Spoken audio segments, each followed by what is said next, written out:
Okay, it's Marie McInerney here, and I'm speaking with Alastair McEwin, who is the newly minted Disability Discrimination Commissioner at the Australian Human Rights Commission, and we're talking at the Strengthening Disability Advocacy Conference in Melbourne, at the very end of it. Thank you very much for taking the time. I was hoping you could introduce yourself to begin with, to talk about your personal experience with disability and a little bit about your professional background. Well, thank you. Thanks so much for inviting me to be part of this interview. I'm really pleased to be here in Melbourne. It's a very active and vibrant city, particularly for people who have disabilities. I think the industry is very vibrant as well, and there's a great opportunity to be able to meet with a lot of lovely people. So my name's Alastair McEwin, and I was born deaf, and as a person I lived with a disability all the way through my life. I've counted numerous barriers throughout my life, and so I believe that I have a very good understanding that the types of barriers that people experience, I empathise with. I think people have different barriers, but we all encounter barriers nonetheless, and they're very unique to the individual, so we don't necessarily share the same barriers, but having an empathy for that experience of encountering a barrier is important. I went to Adelaide University as an undergraduate, and then I travelled overseas thereafter for a while, and then moved back to Sydney in Australia. So that's a 17-year process, and in the time I've been a manager and a consultant. Then I moved to an NGO organisation as an advocate and consultant, and then I was brought into the new Disability Discrimination Commissioner only a month ago, so it's all new. It's very new, yes, 1 month in there. I should have said at the beginning too, thank you very much that you're signing, but also we have Ryan who's interpreting here for you. So what made you want to move? Sorry, I should start that differently. You would know there was great disappointment and some distress about the fact that there was the loss of the Disability Discrimination Commissioner, so your welcome was very clear here today with the big applause. How have you been welcomed so far, and what was it that made you want to step up into this role? Well, to be honest, I do want to say that I feel that I'm very privileged and honoured to be able to be in this role in the first instance. I do thank the government for giving me the opportunity and believing in me. There has been a while, there's been a couple of year period where there hasn't actually been a position. I do actually say that Susan Ryan, who previously was responsible for a couple of portfolios, and I thank her for advocating for this role. And I understand that the difficulty of actually having a couple of portfolios in this area is really difficult. In order to be able to give both roles their due responsibilities. Going back a little bit, we recall Graham Innes, who was the previous Disability Discrimination Commissioner. I also applaud him for his outstanding work in his time as a Disability Discrimination Commissioner. And the aim was to, of course, my aim, of course, is to build on from the work that he did, and also from Susan Ryan more recently, and with her work that she's done. The reason why, what I envisage is that I want to be able to make sure and ensure that anyone who has a disability, no matter where they live, what family they have, whether they have a family, whether they are Australian or they come from overseas to Australia, that their lives are valued no different to anybody else, whether they have a disability or not. And so our goal is to make sure that the government and other leaders in the community and community members value everybody regardless of ability or disability.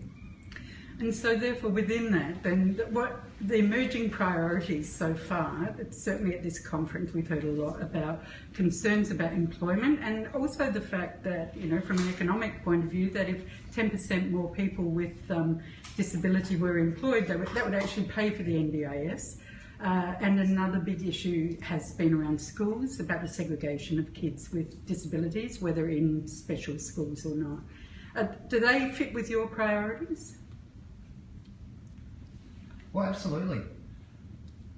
Employment is a huge area that we've been looking into. Now, recently there was a report that was released that was Willing to Work, it was titled, and that looked at or analysed some of the discrimination or the barriers that were inflicted upon or imposed on people who had disabilities. And what we did is we were able to compare a lot of the data. Some of it overlapped, but there was also a lot of issues or barriers for both groups. And that is a very big area that we're definitely going to be looking into. And then hopefully we'll be able to develop a group that can look into that more and then distribute some more of the information. Another one is we need to show action as well. So we in fact need to make sure that the government is taking up the recommendations that we provide, and then that they need to show leadership so that they can then offer people hope that actually something is being done about it. In the justice area as well, or access to justice, that's a particularly important area, and a lot of people, of course, have limitations to access or at all access those particular domains. And in particular, with people who have a disability, they're far more disadvantaged as far as accessing the criminal justice system. The attitudinal things that we believe we need to change is probably the paramount. Having conversations with people, in particular the decision makers, people who are actually making decisions about people who have disabilities, need to ensure that they're including people who have disabilities in that discussion and decision making. And how far are we off of that? Like, what's your verdict so far? Look, I think we are making progress. For example, the discussions that we're having with children, it doesn't matter whether they have disability or not a disability, they're really excited about the future. It's funny, they've been brought up to much more eyes wide open regarding human rights as a matter of fact, they think. And then they might question, why are there disadvantaged people in the world? It doesn't make sense, there's no rationale for it. Wouldn't it make sense that everyone has equal access to everybody? And what we're trying to do is encourage that conversation, because these people, these children who will then become adults and more mature, will then be able to be proud of the stance that they take as a matter of fact, and then properly represent the community that they live within. I take your point there on generational change and changing the community. At the same time, there was a lot of concern here about abuse and neglect, about violence, and as you say, with the justice system, there have been calls for a royal commission into the abuse for people with disability. What's your position on that? Okay, look, to be honest, I think what we really need to do is, there's a lot of situations and analysis about the information, and what we're finding is that the same problems and the same recommendations and the same reports that are being generated. I think what we need to do is stop that and then set up an action, and then based on the recommendations from the analyses that we've had, the Royal Commission really does need to make sure that they embed the recommendations and decisions being made as part of future planning or any policies that are being made. So that's just one area that I think we really do need to analyse. That we're just stopping all the inquiries, because there are so many.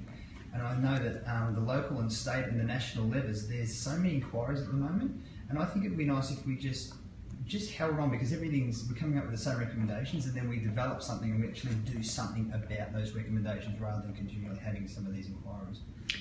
Interesting point. One more around frameworks. There's a lot of movement for Australia to sign the UN Convention against torture, that convention.